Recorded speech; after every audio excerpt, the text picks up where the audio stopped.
Hey everybody, thanks for tuning in to Android Authority. My name is Daryl Doak, and this is our review for the Motorola CLIQ on T-Mobile. The CLIQ is a direct competitor to Verizon's Droid 2, Sprint's EvoShift 4G, and T-Mobile's own G2, in that they are all landscape QWERTY sliders that have approximately the same screen size of 3.7 inches and lack a front-facing video camera.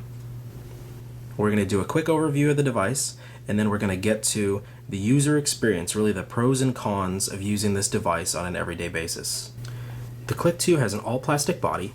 It has a chrome bezel around the front, as well as a stylized back to increase grip and increase style. The top of the device has a power button, as well as a 3.5mm headphone jack. The left side has your charging port and an LED notification light to tell you that the charger is plugged in. The bottom has a little hidden microphone port right there.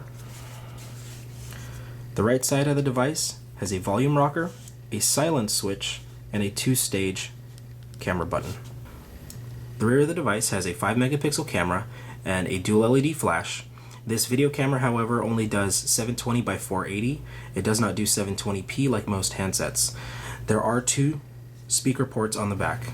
Here on the front of the device we have 4 touch capacitive buttons in a standard layout, a 3.7-inch display that is FWVGA at 854 by 480. On the top left there is a proximity sensor and light sensor. On the top right corner there is an LED notification light. One of the only issues I have with the CLIQ is that the recessed earpiece tends to collect pocket lint like the CLIQ XT did. This device supports a 10.1 megabit down HSPA, as well as having a 5.76 megabit upload speed. In reality, I did notice a 4 to 5 megabit download speed, as well as a 1.5 to 2 megabit upload speed. The 4-row QWERTY keyboard is pretty nice with its raised honeycomb design. It does seem a little small though, with a lack of usage of this half-inch space on each side, but that area is used for the slider. The slider on the CLIQ is very nice and gives you a lot of confidence in its design.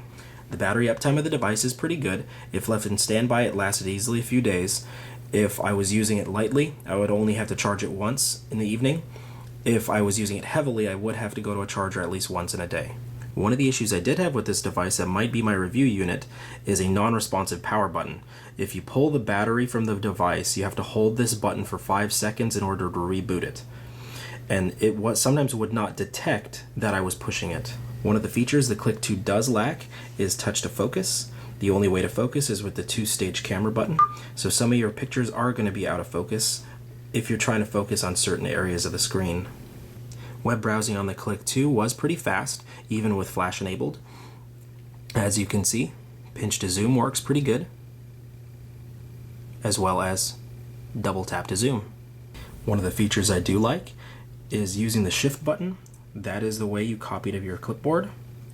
And then in a situation of where you're going to paste, you touch and hold, say paste from clipboard, and there's a history of everything that you have copied recently. Another feature I found pretty cool was if you're viewing your bookmarks in thumbnail view in landscape, they're on a carousel. However, if you go to portrait, they go back to list view. Another cool feature I thought was if you add a shortcut to a bookmark on your desktop, it's actually a little thumbnail of the website itself instead of being an icon of a bookmark. Another feature that is cool while web browsing, you can hit the menu button, hit more, and hit save page, and you can actually save a copy of a web page to your SD card for later viewing. One of the things I didn't really care for was the unpredictability of sometimes if the device was lagged out, these touch capacitive buttons, if you touch them, haptic feedback wouldn't kick in because the device was so lagged. And so I'd end up double clicking it, which opened up a different application instead of just bringing you to the home screen, or it would bring you to the home screen, and then when you hit the home button a second time, it would pop up the application tray. The device does come stock with 7 desktop screens, which is quick navigatable by this little navigation bar. Navigating on the CLIQ did work out very good. The location was found very fast upon inputting a new address, as well as the speaker was able to be heard over road noise and a stereo on medium volume. Now going into the settings of the device, there are a few things that are pretty nice. One of them is battery manager. It's able to change your sync settings in order to save some of your battery power. Another thing that is interesting here in the settings menu is that in the call settings, there's a voice quality option, which essentially changes the way the voices are heard through the earpiece. Another feature here in the display settings is in-pocket detection, which uses the proximity sensor to detect when it's in your pocket and allow it to not be accidentally unlocked. Not all devices have it, but if you go on location security, this does have a digital compass that you can calibrate in order to assist with augmented reality apps as well as navigation. A feature that assists on multitasking is if you go into applications, you can change what double tap on home does. It normally comes with doing nothing, it's set on none. I set it up to Gmail, so when you double tap on home, it brings you straight to the Gmail application. Being that the CLIQ goes with all touch buttons and has no physical end button, another option is going into accessibility. You can set it up so the power button ends your calls. One thing I was curious about with the Motorola CLIQ was how many touches this touchscreen was able to support at one time. This one is maxing out at only 2 touches. In comparison, the MyTouch 4G is able to do up to 4 touches.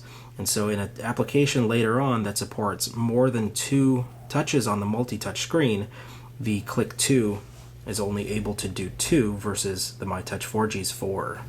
An application that was pretty nice was this Motorola phone portal. And here you're able to connect to the device using the IP address in a web browser, and then you're able to open a file manager window in order to copy files to and from the device, as well as manage contacts and things like that. One of the bonuses I did find in the CLIQ series and MotoBlur was using their visual voicemail that's built in. You are able to listen to your voicemails over your mono Bluetooth headset, which you cannot normally do with T-Mobile's visual voicemail application. Thanks for checking out our in-depth review on the Motorola CLIQ and the user experience with the device. Make sure to check back with us at AndroidAuthority.com.